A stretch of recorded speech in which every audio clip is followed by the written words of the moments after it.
नमस्कार विद्यार्थी मित्रांनो, मी पुरुषोत्तम रेणुचे सर शौर्य करिअर अकॅडमीच्या तर्फे तुमचे सहर्ष स्वागत करतो. बघा, आपण संपूर्ण पंचायत राज या विषयामध्ये ग्रामपंचायत, पंचायत समिती, जिल्हा परिषद, नगरपंचायत, नगरपालिका व नगर परिषद यांविषयी माहिती पाहिलेली आहे. आजच्या भागामध्ये आपण महानगरपालिका याविषयी माहिती पाहणार आहे. नुकत्याच महानगरपालिका नगरपालिकेच्या निवडणुका पार पडलेल्या आहेत आणि या भागामध्ये आपण महानगरपालिका स्थापन करण्यासाठी निकष, सदस्य संख्या व इतर जे निकष आहेत किंवा त्यांची जी कामे आहेत, महापौर असतील, उपमहापौर असतील, महानगरपालिकेचे प्रशासकीय अधिकारी असतील, यांविषयी माहिती पाहणार आहे.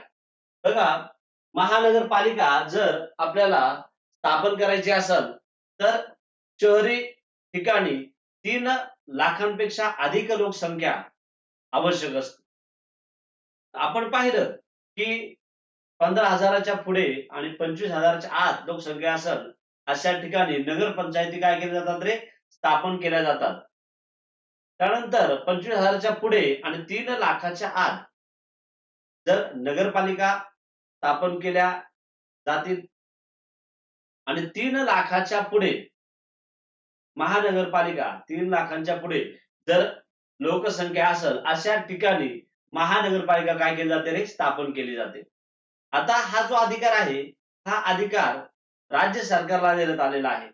5 लाखांच्या पुढे महानगरपालिका स्थापन करावीच लागते. मात्र 3 लाखाच्या पुढे जर महानगरपालिका स्थापन करायची असेल तर हा निर्णय राज्य शासन घेऊ शकतं.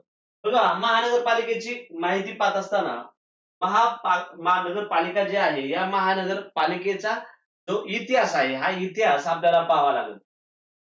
मग महानगरपालिकेचा इतिहास पाहत असताना 1949 मध्ये जर आपण पाहिलं तर Bombay provisional municipal corporation act हा ऍक्ट संमत करण्यात आला होता आणि मग त्यानुसार 1950 मध्ये राज्यात महाराष्ट्रातली पहिली 1950 मध्ये राज्यात महाराष्ट्रातली पहिली मुंबई महानगरपालिका ही स्थापन करण्यात आली. किंवा जर आपण पाहिलं तर 1950च्या पर्यंत राज्यात मुंबई महानगरपालिका ही एकमेव महानगरपालिका काय होती रे, अस्तित्वात होती. भारत जर केला आपण तर 1687 मध्ये मद्रास महानगरपालिकेची स्थापना करण्यात आली होती किंवा भारतातील पहिली महानगरपालिका जी आहे ती मद्रास महानगरपालिका आहे.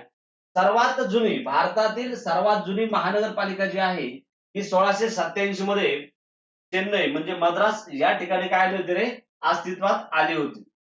आपण पाहिलं तर महाराष्ट्राचा जर विचार केला तर त्या ठिकाणी शहरी ठिकाणी 5 लाख लोकसंख्या असेल अशा ठिकाणी किंवा 5 लाखाच्या पुढे जर लोकसंख्या गेली तर महानगरपालिका काय येते रे, अस्तित्वात येते. म्हणजे नगरपंचायतीचं रूपांतर नगरपालिकेत जसं होतं त्याप्रमाणेच नगरपालिकेचं रूपांतर कशामध्ये होतं रे, महानगरपालिकेमध्ये होतं. मी सांगितलं की 3 लाखांच्या पुढे जर लोकसंख्या गेली अशा ठिकाणी महानगरपालिका काय केली जाते रे, स्थापन केली जाते. मात्र तो अधिकार राज्य सरकारला देण्यात आलेला आहे. मात्र 5 लाखांच्या पुढे जर लोकसंख्या गेली आणि जे निकष आहेत हे निकष पूर्ण केल्यानंतर अशा ठिकाणी महानगरपालिका स्थापन केली जाते. सध्या जर आपण पाहिलं तर महाराष्ट्रामध्ये 29 महानगरपालिका आहेत. किती आहेत रे, 29 महानगरपालिका अस्तित्वात आहेत. जून 2023 अखेर महाराष्ट्रामध्ये राज्यात 29 महानगरपालिका कार्यरत आहेत किंवा अस्तित्वात आहेत. बघा, मग मी सांगितल्याप्रमाणे बृहन्मुंबई जी आहे 1950 पर्यंत एकमेव अशी महानगरपालिका होती. 1950 पर्यंत का, 1950 ला पुणे या महानगरपालिकेची काय करण्यात आली, स्थापना करण्यात आलेली आहे. मग या मुंबई महानगरपालिका जी आहे हिची स्थापना 1889 मध्ये करण्यात आलेली आहे. कधी करण्यात आलेली आहे रे, 1889 मध्ये बृहन्मुंबईची काय करण्यात आली, स्थापना करण्यात आली. आणि मग 1950 नंतर किंवा 1950 मध्ये पुणे महानगरपालिका काय झाली, स्थापन करण्यात आलेली आहे. मग महाराष्ट्रातील पहिली जी महानगरपालिका आहे ही महानगरपालिका कोणती आहे रे, बृहन्मुंबई किंवा मुंबई महानगरपालिका आहे, जिची स्थापना 1889 मध्ये काय करण्यात आलेली आहे. मग 1950 मध्ये पुणे या महानगरपालिकेची स्थापना करण्यात आली. त्यानंतर नागपूर या महानगरपालिकेची स्थापना कधी करण्यात आली, 1951. आणि मग इतर ज्या महानगरपालिका आहेत या इतर महानगरपालिकेची काय करण्यात आलेली आहे रे, स्थापन करण्यात आलेली आहे. आणि त्यांची जी संख्या आहे ती सध्या जर आपण पाहिलं तर ती किती आहे रे, 29 आहे. जर आपण पाहिलं तर 2022 मध्ये मी सांगितलं जून 2023च्या अखेर 29 महानगरपालिका होत्या. 2022 मध्ये कोल्हापूर जिल्ह्यामध्ये इचलकरंजी या ठिकाणी नवीन महानगरपालिका स्थापन करण्यात आली. आणि जर आपल्याला विचारलं तर 29वी महानगरपालिका कोणती, तर ती जालना जिल्ह्यामध्ये काय करण्यात आलेली आहे, 2023 मध्ये तिची काय झालेली आहे रे, स्थापना झालेली आहे. मग सध्या आपण जर पाहिलं तर महाराष्ट्रातील पहिली महानगरपालिका मुंबई आहे. भारतातील पहिली महानगरपालिका जर आपण पाहिली तर ती कोणती आहे रे, मद्रास आहे. बरोबर ना. आता बघा, आता आपण जर पाहिलं तर इचलकरंजी जे आहे, इथचा जो तालुका आहे हा हातकणंगले आहे. आपण पाहिलं हा कोल्हापूर जिल्ह्यामध्ये आहे. आणि तिची जी स्थापना आहे ती 30 जून 2022 मध्ये याची काय झालेली आहे रे, स्थापना करण्यात आलेली आहे. मग 29वी महानगरपालिका जी आहे ती इचलकरंजी आहे. महानगरपालिकेची रचना जर आपण पाहिलं तर नागरी लोकसंख्येच्या आधारे महानगरपालिकेची 4 गटामध्ये काय केली जाते रे, विभागणी केली जाते. 4 गटामध्ये तिची काय केली जाते, विभागणी केली जाते. आणि हा जो गट आहे हा याला प्रभाग किंवा काय म्हणतात, वार्ड्स म्हणतात. आणि मग या सदस्यांची प्रत्यक्ष आणि प्रौढ गुप्त मतदान पद्धतीने काय केली जाते, निवड केली जाते. आता ही जी सदस्य संख्या आहे ही लोकसंख्येच्या नुसार किंवा लोकसंख्येच्या तुलनेत ही सदस्य संख्या असते. जर आपण पाहिलं तर 3 ऑगस्ट 2022 चा राज्य शासनाचा जो निर्णय आहे, या राज्य शासनाच्या निर्णयानुसार त्या लोकसंख्येच्या आधारे सदस्यांची संख्या ठरवण्यात आलेली आहे. महानगरपालिका निवडणूक 2017च्या प्रभाग रचनेनुसार आता सध्याची सदस्य संख्या आहे. मग याच्यामध्ये जर आपण पाहिलं तर 6 लाख ते 12 लाख इतकी लोकसंख्या असेल तर त्या ठिकाणी 65 ते 85 इतकी सदस्य संख्या असते. आपल्याला जर एकूण विचारलं तर ती किती आहे रे, 65 ते 175 आहे. 65 ते 175 इतकी सदस्य संख्या महानगरपालिकेमध्ये काय केली जाते रे, निवडली जाते. मग याच्यामध्ये मी सांगितलं 4 गट करण्यात आलेले आहेत. 6 लाख ते 12 लाख, 65 ते 85 सदस्यसंख्या असावी. 12 लाख ते 24 लाख, 115 ते 151 की सदस्यसंख्या असावी. 24 लाख ते 30 लाख, 151 ते 161 सदस्यसंख्या असावी. आणि 30 लाखाहून जर लोकसंख्या जास्त असेल तर ती सदस्य संख्या 161 ते 175 इतकी असते. आपल्याला जर किमान विचारलं तर ती किती येईल, 65. कमीत कमी 65 आणि जास्तीत जास्त किती आहे, 175 आहे. हा आकडा आता नवीन चेंज करण्यात आलेला आहे. मी सांगितलं की हा आकडा 3 ऑगस्ट 2022 पासून ही सदस्य संख्या काय करण्यात आलेली आहे, ठरवण्यात आलेली आहे. जर आपण आरक्षण पाहिलं तर ग्रामपंचायत, पंचायत समिती, त्यानंतर जिल्हा परिषद, नगरपंचायत, नगरपालिका जे आरक्षण आहे तेच आरक्षण महानगरपालिकेला देण्यात आलेलं आहे. म्हणजे काय रे, की महिलांकरता 50%, मागास प्रवर्ग 27% आणि अनुसूचित जाती जमाती लोकसंख्येच्या प्रमाणात हे आरक्षण महानगरपालिकेला सुद्धा काय होतं रे, लागू होतं. बघा, महिला प्रतिनिधी जे आहेत त्यांना 50%, त्यानंतर मागास प्रवर्ग 27% आणि अनुसूचित जाती जमाती ज्या आहेत त्या अनुसूचित जाती जमातीच्या लोकसंख्येच्या प्रमाणात. मग यांचा कार्यकाल जर आपण पाहिला तर महानगरपालिकेचा जो कार्यकाल आहे हा महानगरपालिकेचा कार्यकाल 5 वर्षांचा आहे. सदस्यांचा कार्यकाल 5 वर्षांचा आहे. मात्र महापौर आणि उपमहापौर यांचा जो कालावधी आहे हा कालावधी 2.5 वर्षाचा आहे. किती आहे, 2.5 वर्षाचा आहे. बघा, दर 5 वर्षांनी निवडणुका होतात. सदस्यांचा कार्यकाल जो आहे हा 5 वर्षाचा असतो. आणि महानगरपालिका असतील किंवा नगरपालिका असतील, हे जे सदस्य आहेत या सदस्यांना नगरसेवक असं म्हटलं जातं. काय म्हटलं जातं रे, नगरसेवक असं म्हटलं जातं. मग महापौर आणि उपमहापौर ज्यावेळेस हे नगरसेवक निवडले जातात, मग या पहिल्या बैठकीमध्ये या नगरसेवकांमधून एकाची महापौर आणि एका सदस्याची उपमहापौर किंवा एका नगरसेवकाची उपमहापौर म्हणून काय केली जाते रे, निवड केली जाते. मग बघा, एकाची महापौर आणि दुसऱ्याची काय, उपमहापौर म्हणून काय केली जाते रे, निवड केली जाते. तर आपण पाहिलं तर हा जो महापौर आहे हा महापौर त्या शहराचा प्रथम नागरिक असतो. जसा नगराध्यक्ष प्रथम नागरिक असतो तसाच महापौर हा शहराचा महानगरपालिकेमध्ये प्रथम नागरिक असतो. आणि मी आता सांगितल्याप्रमाणे महापौर आणि उपमहापौर यांचा जो कार्यकाळ आहे हा 2.5 वर्षांचा असतो. काय असतो? 2.5 वर्षाचा. जर आपण पाहिलं तर महापौर हा जो आहे हा महापौर महानगरपालिकेचा कार्यकारी प्रमुख असतो. कोण असतो रे? कार्यकारी प्रमुख असतो. आणि मग त्यांच्या गैरहजेरीमध्ये जर आपण पाहिलं किंवा अनुपस्थितीत उपमहापौर त्यांचं कार्य करत असतो. आपण जर पाहिलं तर राजीनामा महानगरपालिकेचे सदस्य किंवा त्यांना नगरसेवक म्हटलं जातं. नगरसेवक आणि उपमहापौर आपला राजीनामा महापौरांकडे देतात. कुणाकडे देतात? महापौरांकडे.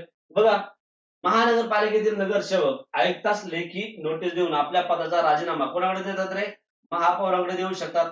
उपमहापौर महापौरांना लेखी नोटीस देऊन आपल्या पदाचा राजीनामा देऊ शकतात. आता सगळ्यात महत्वाचा हा जो महापौर आहे हा महापौर जो महानगरपालिकेचा प्रशासकीय प्रमुख असतो त्यांना मनपा आयुक्त असं म्हटलं जातं. मग महापौर हा जो आपला राजीनामा आहे हा महानगरपालिकेच्या आयुक्तांकडे देत असतो. कुणाकडे देतो?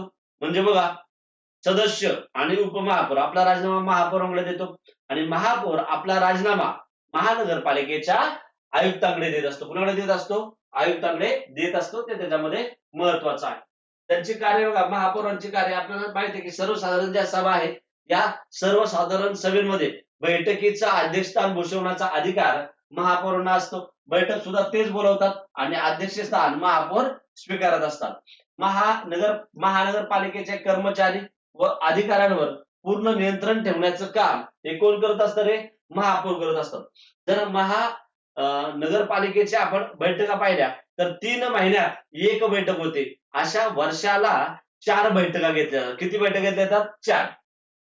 महानगरपालिकेचे सर्वसाधारण सभेची बैठक 3 महिन्यातून एकदा आणि वर्षातून किती वेळा होतात रे महानगरपालिकेच्या बैठका? 4 वेळा होतात, लक्षात ठेवा. पुढं महानगरपालिका आयुक्त. मग महानगरपालिकेचे प्रशासकीय आयुक्त जे आहेत त्यांना मनपा आयुक्त असं म्हटलं जातं. आणि मग जर तुम्हाला विचारलं महानगरपालिकेचा प्रशासकीय अधिकारी कोण असतो, हे कोण असतात रे? IAS दर्जाचे ज्येष्ठ अधिकारी असतात. त्यांना महानगरपालिका आयुक्त असं समजलं जातं. भारतीय प्रशासन सेवेतील IAS ज्येष्ठ अधिकारी असतात. यांची जर आपण निवड पाहिली तर निवड UPSC union public service commission म्हणजे कोण रे? संघ लोकसेवा आयोग करत असतं. कोण करत असतं? संघ लोकसेवा आयोगाद्वारे यांची निवड होत असते. मात्र नेमणूक ज्या ठिकाणी नेमणूक होते ते नियंत्रण या आयुक्तांना ठेवतात. म्हणजे त्यांचं वेतन असेल, बरोबर, नेमणूक राज्य शासन करत असतं, बरोबर ना. एखाद्या राज्यावर त्यांना काय केलं जातं? पाठवलं जातं व त्यांचं वेतन असेल, पदोन्नती असेल, हे सर्व राज्य शासन पाहत असतं. त्यांची नेमणूक राज्य शासन करते. जर आपण पाहिलं तर आयुक्त मी सांगितल्याप्रमाणे हा प्रमुख प्रशासकीय अधिकारी असतो. आणि मग महानगरपालिकेचा जो प्रशासकीय पूर्ण कारभार आहे हा प्रशासकीय कारभार जो आहे हा मनपा आयुक्तांमार्फत चालवला जातो. कोणामार्फत? मनपा आयुक्तांतर्फे. मग महानगरपालिकेचा जो अर्थसंकल्प आहे हा अर्थसंकल्प तयार करण्याचं काम हे प्रशासकीय मनपा आयुक्त करत असतात. त्यांचा जो अर्थसंकल्प आहे हा अर्थसंकल्प तयार करण्याचं काम आयुक्त तयार करतो. आयुक्त महानगरपालिकेचा काय असतो? पदसिद्ध सचिव असतो. जे प्रशासकीय अधिकारी असतात ते सचिव असतात. म्हणजे या ठिकाणी कोण आहे? मनपा आयुक्त हा सचिव आहे आणि तो काम पाहत असतो. तसं महानगरपालिका आणि राज्य शासन या दोन्हींमधला दुवा साधण्याचं काम कोण करत असतो रे? आयुक्त करत असतो. हे लक्षात ठेवा. कोण करतं? आयुक्त करत असतो. जो प्रशासकीय अधिकारी असतो जो काय असतो? सचिव असतो. आता महत्वाचं, महानगरपालिकेमध्ये ज्या समित्या असतात या समित्या किती असतात रे महानगरपालिकेमध्ये? एकूण जर समित्या आपण पाहिलं तर या महत्वाच्या 7 समित्या असतात. आणि याच्यामध्ये महत्वाची कोणती समिती असते? स्थायी समिती. जिल्हा परिषदेत 10 समित्या असतात. या ठिकाणी महत्वाच्या सोयीसाठी स्थायी समिती. आणि मग याचं जर आपण पाहिलं तर स्थायी समिती जी आहे या स्थायी समितीचा मुख्य महानगरपालिकेमध्ये मुख्य समिती असते. इतर समित्या परिवहन समिती, नगर नियोजन समिती, प्रभाग समिती, शिक्षण समिती, आरोग्य समिती आणि कायदे समिती इत्यादी समित्यांची रचना जी आहे या समित्यांची रचना महानगरपालिकेमध्ये केलेली असते. याच्यात मी सांगितल्याप्रमाणे महत्वाची जी समिती आहे ती कोणती आहे? स्थायी समिती असते. महानगरपालिकेची उत्पन्नाची साधने काय आहेत बघा. राज्य शासनाकडून मिळणारे अनुदाने असतील, स्थानिक कर्जे असतील, पाणीपट्टी, घरपट्टी, जकात, स्थानिक उपकर LBT असं म्हटलं जातं इत्यादी कर असतात. स्वतःची मालमत्ता विकून मिळवलेले उत्पन्न असेल, बरोबर ना. जर आपण पाहिलं 2011 पासून राज्य शासनाने जकात कर काय केला रे, रद्द केलेला आहे. आणि त्याऐवजी जो स्थानिक कर आहे, हा स्थानिक उपकर लागू केलेला आहे. त्याची 2011 मध्ये काय करण्यात आलेली आहे, सुरुवात करण्यात आलेली आहे. आणि मग 1 ऑगस्ट 2015 पासून राज्यातील 25 ज्या महानगरपालिका आहेत ते एलबीटी रद्द करण्याची घोषणा केलेली आहे. आलं लक्षामध्ये. पुढं महानगरपालिकेची जी कार्य आहे ती कार्य बघा. महानगरपालिकेची कार्य कोणती कोणती आहेत? सार्वजनिक पाणी पुरवठा, आरोग्य सेवांची उपलब्ध करून देणे, जन्म मृत्यूची नोंद ठेवणे, रोगराई निर्मूलन, स्वच्छता कार्यक्रमाची अंमलबजावणी करणे, प्राथमिक व माध्यमिक शिक्षण, क्रीडांगणे, उद्याने, बगीचे, सार्वजनिक वाचनालय आदींची स्थापना करणे, सार्वजनिक रुग्णालये, दवाखाने स्थापन करणे, पशुसंवर्धन केंद्राची व्यवस्था करणे, रस्त्यावरील दिव्याची सोय करणे, नगरातील धोकादायक इमारती पाडणे, स्मशानभूमीची व्यवस्था करणे, रोगांबाबत प्रतिबंध व्यवस्था करणे, गलिच्छ वस्ती सुधारणे, सांडपाणी वाहून जाण्यासाठी गटाराची व्यवस्था करणे, हे महानगरपालिकेची कार्य आहे. सहसा तुम्हाला कार्य विचारले जात नाही. महापौरांवर प्रश्न विचारला जाईल, कार्यकाल विचारला जाईल, त्याच्यानंतर मनपाचा जो प्रशासकीय अधिकारी आहे याच्यावर प्रश्न विचारले जातात. मनपाचे जे कायदे आहेत, बरोबर ना, 3 कायदे आहेत महानगरपालिकेचे. नागपूर महानगरपालिकेचा जो कायदा आहे तो वेगळा आहे, मुंबई महानगरपालिका वेगळा आहे, आणि मग इतर ज्या 27 महानगरपालिका आहेत त्यांचा एक कायदा आहे. असे मिळून किती कायदे आहेत रे? 3 कायदे आहेत. बघा, हे महत्वाचं पद आहे जे मुंबई महानगरपालिका जे आहे त्या मुंबई महानगरपालिकेमध्ये अस्तित्वात आहे. मुंबईचे नगरपाल त्याला काय म्हटलं जातं रे? शरीफ असं म्हटलं जातं. हे जर शरीफ जर पद आपण जर पाहिलं तर वैधानिक दर्जा नसलेलं पद आहे. वैधानिक दर्जा नसलेलं, मात्र ते कसं आहे रे, प्रतिष्ठेचं पद आहे. आणि याचा कालावधी जो आहे हा कालावधी 1 वर्षाचा असतो. कालावधी कितीचा असतो? 1 वर्षाचा हा कालावधी असतो. बघा, मुंबईच्या नगरपाल शरीफ ज्याला म्हटलं जातं याचा कालावधी 1 वर्षाचा असतो. आणि हा जो आहे हा उच्च न्यायालयाचा, जर आपण पाहिलं तर उच्च न्यायालयाचा अधिकारी असतो. उच्च न्यायालयाचा अधिकारी असतो, त्याला ते निकष, उच्च न्यायालयाचा काय असतो? अधिकारी असतो. शरीफ हे जे कार्यालय आहे, शरीफचे कार्यालय कुठे आहे रे? मुंबई उच्च न्यायालयाच्या इमारतीत असते. मुंबई उच्च न्यायालयाच्या इमारतीत असते. आणि शरीफचा दर्जा महापौरानंतर असतो. नगरपालिकेची नियुक्ती राज्य सरकारची समिती करते. त्या नगरपालांची जी नियुक्ती आहे या नगरपालाची म्हणजे शरीफची नियुक्ती कोण करतं रे? राज्य सरकारची समिती. आणि याचा प्रमुख जो आहे हा महत्वाचा मुख्यमंत्री असतो. कोण असतो रे? मुख्यमंत्री असतो. बिगर राजकीय क्षेत्रात चांगले कार्य करणाऱ्या व्यक्तीस हे पद काय केलं जातं? दिलं जातं. शरीफ उच्च न्यायालयाचा अधिकारी असतो, मात्र त्यांना कार्यकारी अधिकार जे आहेत हे कार्यकारी अधिकार नसतात. पुढं नगरपालाचे कार्य कोणते कोणते आहेत? न्यायालयाच्या वतीने समंजस बजावणे, लिलाव करणे, परदेशी व्यक्तीचे स्वागत करणे, नंतर महत्वाच्या व्यक्तीचं निधन झालं तर शोकसभा आयोजित करणे. हे महत्वाचं आहे, आयएमपी करून ठेवा. मुंबईचे जे पहिले नगरपाल आहेत ते कोण होते रे? भाऊ दाजी लाड हे होते 1869 मध्ये. 1869 मध्ये कोण होतं? भाऊ दाजी लाड. आता याच्यावर प्रश्न विचारण्यात आलेले. स्वातंत्र्यानंतर मुंबईचे पहिले नगरपाल कोण होते? महादेव लक्ष्मण डहाणूकर, 1948 मध्ये. महादेव लक्ष्मण डहाणूकर. आणि इतर झालेले बघा कोण कोण होतं? सुनील गावस्कर 1995 मध्ये होते, उषा किरण 1997 मध्ये होते, किरण शांताराम 2002 मध्ये होते, विजयपंत शिंगाणे 2006, डॉक्टर इंदू साहनी 2008 इत्यादी व्यक्ती मुंबईचे काय होते रे? शरीफ होते. शरीफ हे पद त्यांनी काय केलेलं आहे? भूषवलेलं आहे. भारताचा जर विचार केला तर मुंबई आणि कोलकाता या 2 शहरांमध्ये शरीफ म्हणजे नगरपाल हे पद काय आहे रे? अस्तित्वात आहे. मग बघा, आपण महानगरपालिकेची सुद्धा माहिती पाहिलेली आहे. पुढच्या भागामध्ये आपण महसूल प्रशासन पाहणार आहे. कोणतं पाहणार आहे? महसूल प्रशासन. आपण ग्रामपंचायत पाहिलेलं आहे, पंचायत समिती पाहिलेलं आहे, जिल्हा परिषद, नगरपंचायत, नगरपालिका, आणि आताच्या भागामध्ये आपण महानगरपालिका याविषयी काय केलेली आहे? माहिती पाहिलेली आहे.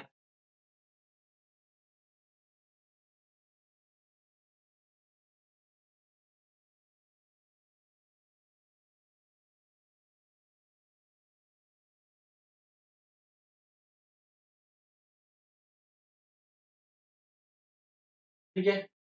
बघा, आपण महानगरपालिकेची माहिती पाहिली. मी तुम्हाला सांगितलं की याच्यामध्ये जे कायदे आहेत महानगरपालिकेमध्ये, तर मुंबई महानगरपालिका कायदा आहे, नागपूर महानगरपालिका कायदा आहे आणि इथं 27 यांना कायदे काय आहेत, वेगळे आहेत.